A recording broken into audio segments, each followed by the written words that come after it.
வணக்கம். நம்ம தேனியில் இருக்கோம். தேனினாவே ஒரு அழகான ஊர். இந்த தேனி மாவட்டத்தில் ஒரு பழமை வாய்ந்த கோயிலை தான் பார்க்க போகிறோம். இந்த கோயில் எங்கே இருக்குது அப்படின்னிங்கன்னா, தேனியிலேருந்து போடிநாயக்கனூர் போகிற வழியில் கோடாங்கிப்பட்டி அப்படின்ற ஊரில் இந்த கோயில் இருக்குது. இந்த கோயிலோட பேர் பார்த்திங்கன்னா விருப்பாச்சி ஆறுமுக நாயனார் திருக்கோவில். இங்கே முருகர் 6 முகத்தோடு காட்சி தராரு. இது பழமை வாய்ந்த கோயில்ன்றனால போடி ஜமீன் காலத்தில் இந்த கோயில் கட்டப்பட்டது.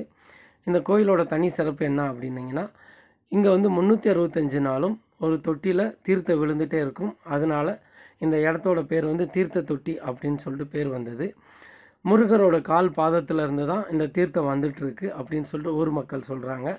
இது வரைக்கும் ஆராய்ச்சி பண்ணி யாராலையும் கண்டுபிடிக்க முடியல இந்த தீர்த்தம் எங்கேருந்து வருதுன்னு அப்படின்னு. ஆனால் இங்கே முருகர் எப்படி இருக்கார் அப்படின்னா, எல்லா கோயில்லையும் முருகரோட முகம் மேலே பார்த்த மாதிரி இருக்கும். ஆனால் இங்கே அவரோட முருகரோட முகம் கீழே பார்த்த மாதிரி இருக்கும். அதுதான் இந்த கோயிலோட தனி சிறப்பு. ஏன்னா அவர் தீர்த்தத்தை பார்க்குற மாதிரியே அமைஞ்சிருக்கும் இந்த கோயில். நீங்கள் கண்டிப்பாக தேனி பகுதிக்கு வந்தீங்கன்னா இந்த கோயிலுக்கு மறக்காமல் போய் பார்த்துட்டு வாங்க. ஒரு அற்புதமான கோயில், பழமை வாய்ந்த கோயில். நன்றி, வணக்கம்.